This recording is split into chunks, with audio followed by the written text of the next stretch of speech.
अस्सलाम वालेकुम। मैं इमदाद सुमरो। डेडलॉक पैदा हो गया है कौमी असम्बली में। हुकूमत अपोजिशन को फंसाते फंसाते भगाते भगाते खुद फंस गई है और कौमी असम्बली में जो कुछ हुआ, जो तू तड़ाक हुई, जो हुकूमती जो सबसे बड़े लीडर हैं, जो ख़ुद को इमरान खान साहब से बड़ा लीडर समझते हैं, उन्होंने जो कुछ किया अपोजिशन लीडर की तकरीर के बाद, और उसके बाद फिर वही जाकर अपोजिशन के पास बैठ गए। स्पीकर को कहा कि जनाब किसी सूरत इजलास होना चाहिए। आज की कार्रवाई तो नहीं हो सकी इजलास की। शहबाज शरीफ की तकरीर रोक दी गई, रुकवा दी गई, एक मंसूबे के तहत रुकवा दी गई, और उस मंसूबे को अमली जामा पहनाने के बाद, अपोजिशन को टेबल पर लाने के बाद, फिर अब ये कहा जा रहा है कि जनाब इजलास को ज़ाब्ता अखलाक के तहत चलाया जाए।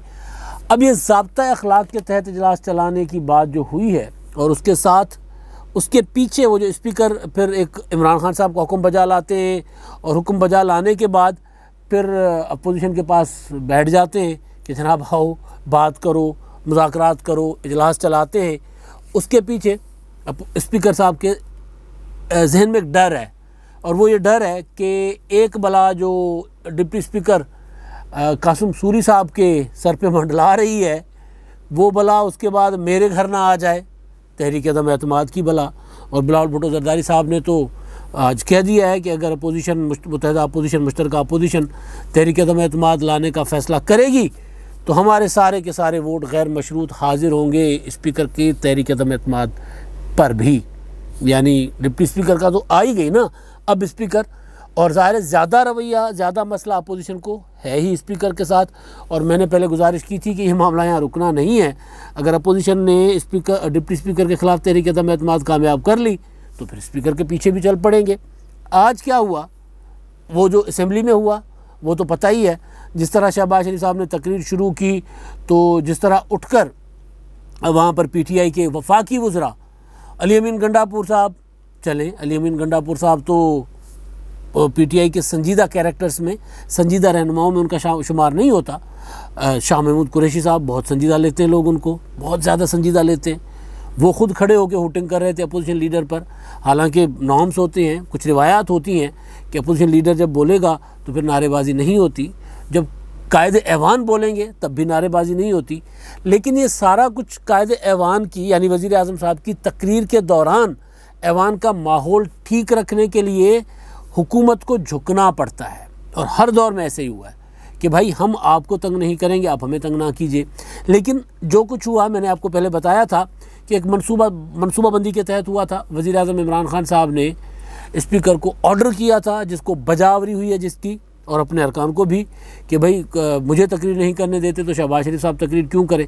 इमरान खान साहब की एक हसरत है उनके दिल में कि मैं कौमी असम्बली में तकरीर करूँ तो वो तकरीर जो हो उस पर कोई उस तरह का शोर शराबा या उस पर कोई ऐसी बदमज़गी या नापसंदीदगी का इजहार ना हो ऐवान में। पिछले दिनों उन्होंने खिताब किए, लेकिन तब किए।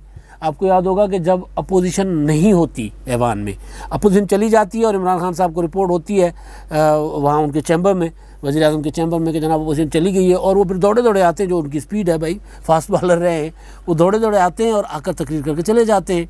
और एक वीडियो कल परसों से जब से वो मजीद न्याजी ने बिलावल पर हुटिंग की थी, बिलावल भुट्टो जरदारी साहब पर, तो उसके बाद एक वीडियो जाले चला रहे हैं पीपल्स पार्टी के ट्विटर पर, वो बड़ा ट्रेंड की उस वीडियो ने भी, कि स्पीकर साहब दावत देते हैं बिलावल भुट्टो जरदारी साहब को तकरीर के लिए कि जनाब अब बिलावल भुट्टो जरदारी साहब को हम देते हैं, फ्लोर देते हैं।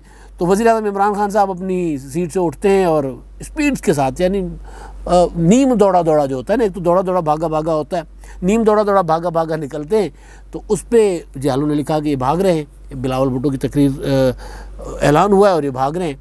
तो वज़ीर आज़म साहब जो हैं वो तब उन्होंने पहली जो तकरीर की थी जब कायदे ऐवान मुंतखब हुए थे, उस दौरान शोर शराबा हुआ था। और उसके बाद बिलावल भुट्टो जरदारी साहब ने जो चोट मारी थी सिलेक्टेड प्राइम मिनिस्टर कह के, तो उसके बाद इमरान खान साहब की हसरत ही रह गई कि यार मुझे किसी दिन वज़ीर आज़म के तौर पर ऐवान में सुना जाए और अपोजिशन भी हो। तो वो हसरत क्योंकि पूरी नहीं हो रही, तो उन्होंने कहा कि जनाब अब स्पीकर अपोजिशन लीडर भी नहीं बोलेंगे। तो उन्होंने स्पीकर को कहकर अपोजिशन लीडर की तकरीर जो है वो आज की नहीं होने दी। और ज़ाहिर है पीछे शाह महमूद कुरैशी साहब और दीगर जितने भी अरकान थे उन्होंने उसमें इंटरप्ट किया, तक नारेबाजी की, और स्पीकर साहब ने, इतना माहौल ख़राब नहीं हुआ था, इतना हंगामा नहीं हुई थी, लेकिन उसके बावजूद उन्होंने इस इजलास मुलतवी कर दिया। और उसके पीछे असल प्लानिंग ये थी कि जनाब कौमी असम्बली के में कायदे हिज़्ब इख्तिलाफ को तकरीर नहीं करने देंगे, फिर टेबल पर बिठाएंगे, टेबल पर बिठाकर ये गारंटी लेंगे कि आप भी वज़ीर-ए-आज़म इमरान खान साहब की तकरीर सुनेंगे, इस शर्त पर हम आपको कायदे हिज़्ब इख्तिलाफ की और दीगर कायदीन को तकरीर करने देंगे कि आप वज़ीर-ए-आज़म की तकरीर के दौरान हुल्लड़बाजी नहीं करेंगे। वज़ीर-ए-आज़म साहब की तकरीर ज़ाहिर है वो जो बजट का बहस है जो आगाज़ हुआ जिसका हो ना सका, ज़ाहिर दोबारा होगा, तो बजट पर बहस जो है उसका जो कंक्लूजन है उसको समअप करेंगे वज़ीर-ए-आज़म साहब आखिर में। उससे पहले सारे कायदीन तकरीर करेंगे। तो अब हुकूमत ये चाह रही है कि किसी तरह अपोजिशन से गारंटी ली जाए कि वज़ीर-ए-आज़म साहब जो हैं वो उनको तकरीर करने दी जाएगी। यही रवैया होता है, अगर ये पहले भी अख्तियार किया जाता रहा। पहले यही होता है कि जनाब बिलावल भुट्टो बोल रहे हैं तो उनके ऊपर हुटिंग हो रही है, शहबाज शरीफ साहब बोल रहे हैं उन पर हुटिंग हो रही है, वो जो असदुर्रहमान साहब हैं उन पर हुटिंग हो रही है, और कोई लीडरान बोल रहे हैं तो उनके ऊपर शाउट कर रही थी हुकूमत।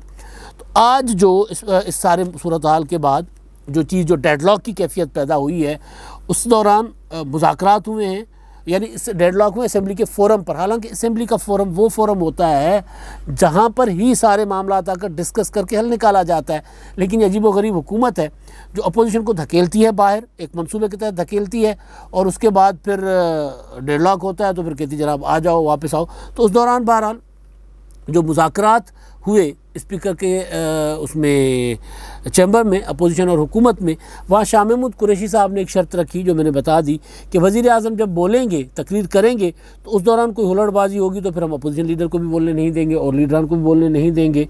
और स्पीकर साहब ने कहा कि जनाब आप ताउन की दरख्वास्त की। हालांकि स्पीकर और अपोजिशन ने ज़ाहिर है स्पीकर के रवैये पर बात की कि भाई आपका रवैया ठीक नहीं होता, सूरी साहब का रवैया ठीक नहीं होता, बिलडोज़ करते हो, हम बोलते हैं तो जो है वो स्पीकर साहब इशारों पर चल रहे होते हैं। ये सारी बातें अंदर हुई स्पीकर साहब के सामने।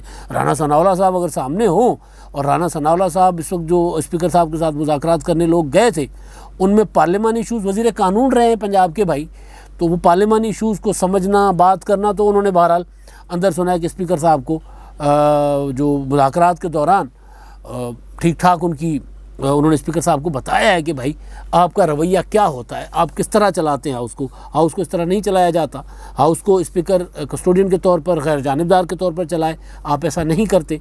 आपकी मर्ज़ी होती है कि आप एक अपोजिशन के लीडर बोल रहे हैं तो उधर ही हुकूमत के उसको वज़ीर को इजाज़त दे देते हैं। हालांकि ऐसे तो नहीं होता है कि समअप करते हैं, हुकूमती वज़ीर जवाब देते हैं, सारे अपोजिशन के लोग बोलते हैं, उसके बाद कोई एक उठकर जवाब देता है। यहाँ ये होता है कि जनाब आप करवा रहे होते हैं मुकाबला कि यहाँ अपोजिशन अगर कोई सवाल उठाती है तो उधर से इल्ज़ामात आ जाते हैं और आप सारा उसका के ज़िम्मेदार होते हैं। तो ये सारी चीज़ें अंदर हुई और अब ज़ाहिर है इजलास ने चलना है, बजट ने मंजूर होना है। बजट के इजलास के दौरान बदमज़गी हुकूमत के उसमें नहीं है बारे में, ज़ाहिर अपोजिशन भी उस तरह की बदमज़गी नहीं चाहती, लेकिन अपोजिशन कुछ और चाहती है। अपोजिशन ये चाहती है कि डिप्टी स्पीकर के ख़िलाफ़ जो तहरीक अदम एतमाद है उसको आगे बढ़ाया जाए। अब उस पर ज़ाहिर कार्रवाई होगी, उसको कामयाब करवाया जाए, और उसको कामयाब करने के बाद असल टारगेट जो है, ज़ाहिर है वो तो बड़े स्पीकर है ना, डिप्टी स्पीकर चेंज हो जाएंगे अगर कल को, वैसे भी वो स्टे पर हैं कासिम सूरी साहब, अगर वो चेंज हो जाते हैं, वो नहीं रहते, उनके ख़िलाफ़ तहरीक अदम एतमाद कामयाब हो जाती है तो कोई और मुंतखब हो जाएंगे, हुकूमत से होते हैं अपोजिशन से होते हो जाएंगे, लेकिन स्पीकर तो वही रहेंगे। तो मामला डिप्टी स्पीकर के तहरीक अदम एतमाद से तो हल नहीं होना। अपोजिशन को जो इशू है कि जनाब पार्लियामेंट को, ऐवान को, कौमी असम्बली को नहीं सही चलाया जा रहा, कौमी असम्बली में स्पीकर जो है वो पीटीआई के स्पीकर बैठे हैं, वो पार्टी के वो, और कई बार उन्होंने कहा है वो अपना फरीक बनकर बैठे हुए हैं, हालांकि उनको फरीक नहीं होना चाहिए। तो मसला तो उनके जाने से हल होगा। तो उसके लिए क्या है, उसके लिए बिलावल भुट्टो जरदारी साहब ने कहा है कि जनाब अगर अपोजिशन यानी जिसका वो हिस्सा है वो तहरीक अदम एतमाद स्पीकर के ख़िलाफ़ लाएंगी तो हमारी गैर मशरूत सपोर्ट होगी, पीपल्स पार्टी के वोट गैर मशरूत होंगे उसके हक़ में, तहरीक अदम एतमाद के हक़ में। यानी हमें मनाने खनाने की कोई ज़रूरत नहीं है, हम ऐवान में मुकम्मल ताउन करेंगे। उसके पीछे क्या है, उसके पीछे सीधी सीधी है कि बिलावल भुट्टो जरदारी साहब का अपना फार्मूला था, और ये फार्मूला मैं पहले भी गुजारिश कर चुका हूँ कि 1.5-2 साल पहले उन्होंने पेश किया था। जब स्पीकर साहब का रवैया इसी तरह का होता था तो उन्होंने कहा था कि जनाब स्पीकर को पहले हम आगाज़ करते हैं, डिप्टी स्पीकर, स्पीकर और चेयरमैन सेनेट, और उसके बाद फिर पंजाब और वज़ीर आज़म इनके ख़िलाफ़ तहरीक अदम एतमाद लाते हैं और फिर आगे बढ़ते हैं ताकि इस निज़ाम में तब्दीली लाई जा सके, ऐवान में तब्दीली लाई जा सके। तो ये उनका अपना फार्मूला था। अब डेडलॉक की कैफियत पैदा हो गई। स्पीकर साहब को बकौल अपोजिशन के वो मज़ीद एक्सपोज हो गए। उन्होंने अपोजिशन लीडर की तकरीर, चलती तकरीर के दौरान इजलास मुलतवी कर दिया। ऐसा होता नहीं है और इतना बड़ा हंगामा भी नहीं था। तो ज़ाहिर है उसके पीछे बेसिक तो यही थी कि अपोजिशन को घेर घूर के पहले धक्का दे के बाहर निकालो, फिर टेबल पर ले आओ और फिर वज़ीर आज़म साहब की तकरीर यकीनी बनवाओ कि वज़ीर आज़म साहब जब समअप करेंगे जो बजट सेशन को, बजट पर बहस को, तो उस वक्त वो अपोजिशन जो है वो अच्छे बच्चों की तरह बैठी रहेगी। वैसे आपस की बात है, इससे बेहतर अपोजिशन इस हुकूमत को नहीं मिल सकती थी। इससे पॉजिटिव, ठंडी, जो किसी बात पर भी कोई ज़्यादा बहुत बड़ा कोई शोर शराबा भी नहीं करते। अंदर बार बार शहबाज शरीफ साहब की तकरीरों में पेशकश होती है वज़ीर आज़म इमरान खान साहब को, मगर इमरान खान साहब किसी सूरत ऐवान को ज़ाहिर वो ढंग से चलाना नहीं चाहते, या वो नहीं चाहते कि ऐवान स्मूथली चले। जब ऐवान स्मूथली चलेगा तो वहाँ सवाल जवाब होंगे, वहाँ पर बजट पर जो फिगर्स हैं वो चैलेंज होंगे, वहाँ पर नई तजावीज़ आएंगी, वहाँ पर तरामीम आएंगी, वहाँ पर हुकूमती कारकर्दगी डिस्कस होगी।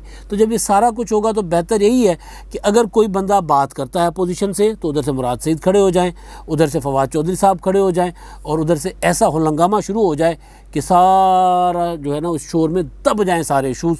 तो यही कुछ बजट के साथ करने की कोशिश की, लेकिन ज़ाहिर है इजलास तो चलना है, बजट ने तो मंजूर होना है।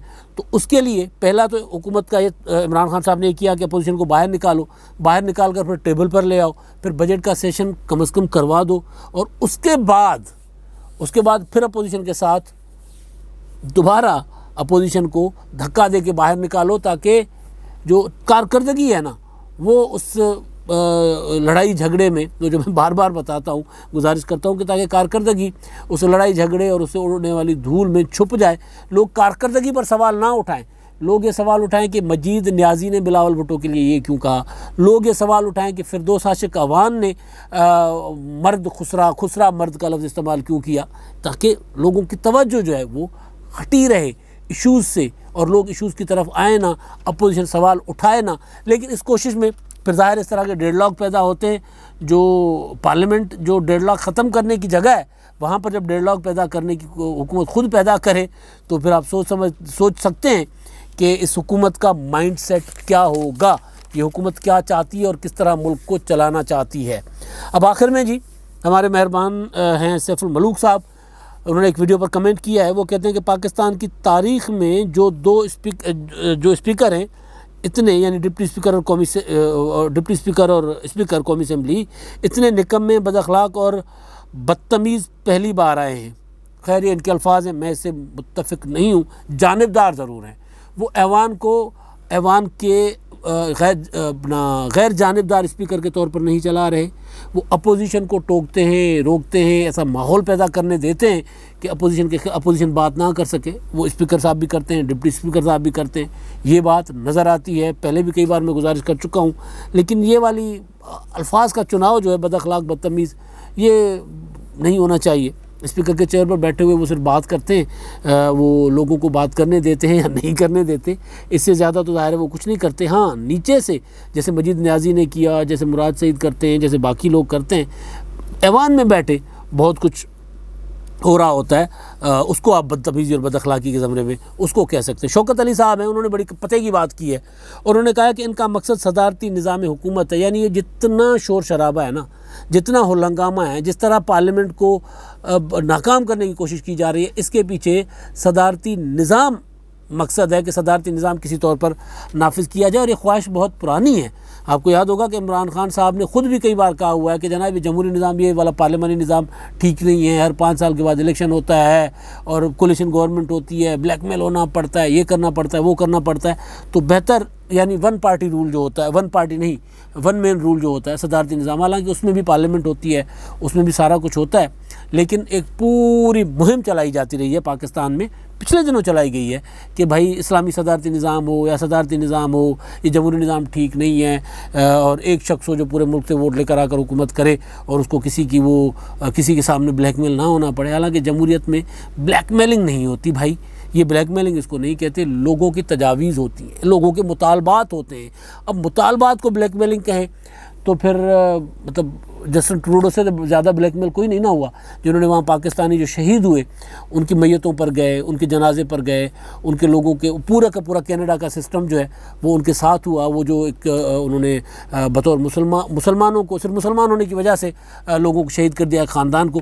और हमारे वज़ीर आज़म साहब जो हैं वो जमहूरियत वो है जो जस्टिन ट्रूडो ने किया। और हमारे वज़ीर आज़म साहब जो हैं वो कोयटा में बैठे हुए हज़ारों के सामने वो क्या कह रहे थे, जनाब मैं ब्लैकमेल नहीं हूँगा। वो मैयतें रख कर बैठे हुए थे।